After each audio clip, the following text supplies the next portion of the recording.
Whew. The Sony A7 III is one of the best, if not the best, camera of 2018, and personally, it's my favorite camera ever made. Today we're going to talk about accessories that can take the footage coming out of your A7 III up to 11. Coming at ya. What's up everyone, I'm the Everyday Dad. If I can figure it out, you can figure it out. It is no secret that I'm in love with the A7 III. It might be the best camera ever made as of the recording this video. Panasonic, please give us a GH6 with phase detection autofocus. Please. And in line with that love, let's check out all of the presents I've given to my camera that totally doesn't talk to me or ask for things. I swear. First up, the main weakness of the Sony camera line in general is a lack of an articulating screen. I can only assume that Sony got into trouble with the wrong crowd at the hinge manufacturing company and now has to release only these terrible things. An easy way to correct this problem is getting a monitor. Now you could fix a couple of problems at once and get a huge honking monitor like this Atomos Ninja Inferno. This massive tablet lets you fix a few of the problems out of the A7 III. One, since it records straight to its own SSD, you no longer have to worry about the 30-minute recording limit on the camera. It also does that in Apple ProRes 422, which is a much nicer codec to work with than the native Sony one. Now this really only matters if you have to record over 30 minutes. My main use for this is I record all of my live streams and they generally go about an hour to an hour and a half. I don't have to worry about recording because it's all done in the monitor. I'm pointing to it. That's what I'm pointing to right now. Additionally, and you know, the reason you get the monitor is also to see yourself while filming, which, while slightly narcissistic, it took me 4 tries to actually type that out on the script. Does make sure you know that if you're in focus, properly exposed, etc. camera nerd stuff, it just helps to make sure that your shot is the way you want your shot to look if you can actually see it instead of having to guess, Sony. A third thing this fixes is having an XLR input, giving you the ability to capture higher quality audio. However, it does require a very expensive cable to work, so I don't personally use it, but it is available on the Ninja Inferno. A negative of the Inferno is this thing is huge and powerful and very expensive. I'm probably not going to keep it. So if you want a cheaper option to see yourself, what then? Boom! This is a 5-inch Andycine A6 monitor that costs 1/8 of the price of the Atomos. It is a pretty amazing piece of tech.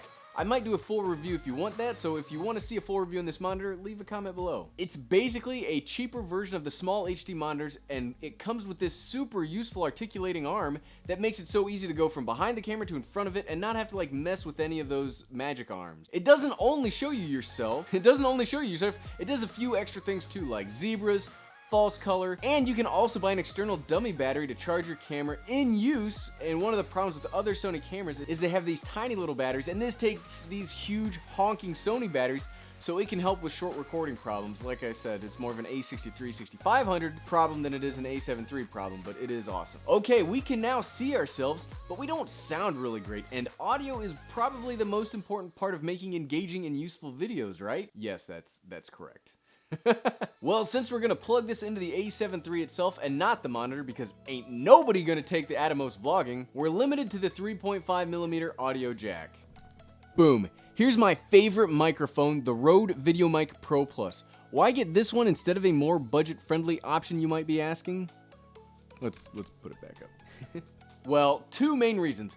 One, it has an internal rechargeable battery that, no kidding, I've had this mic for 3 months now and I've never ever charged it. I'm actually kind of getting weirded out by that fact. I check it before every video and have not yet gotten the warning light. It's crazy. And when it finally does need power, it's an internally charging battery. It's not a 9-volt, so it's so much easier to manage. But the second major benefit is it turns on by itself. Wait, maybe it's charging itself while I'm not around. Okay, maybe that's a little creepy. But in all seriousness, it's awesome that I don't have to worry about it being turned on, and I like the little controls that it has on the back to change the gain and the Highpass Filter. It just works. I just like gear that just works. So now you've got all these great accessories, but they won't fit onto your A7 III, and what now? Now we get to what's my absolute favorite accessory, and that's the camera cage. Camera cages are awesome, and if you need more than just the basic camera itself, I highly recommend picking one up. I currently use this Smallrig cage for the Sony A7 III and A7R III. Quick disclaimer, Smallrig has sent me gear to review in the past, and after this video, but this particular cage and handle are ones that I purchased myself because they are awesome. You pop your Sony in here, tighten it down, and now you can create your little video Frankenstein with all the little gear and attachments. The villagers might want to burn it down. And at the end of it all, here's what you get. See why I like taking the Canon M50 for traveling. Seriously though, the A7 III is a super versatile camera, and with a few accessories, you can get even more better, take that grammar, footage out of it. Thanks for watching.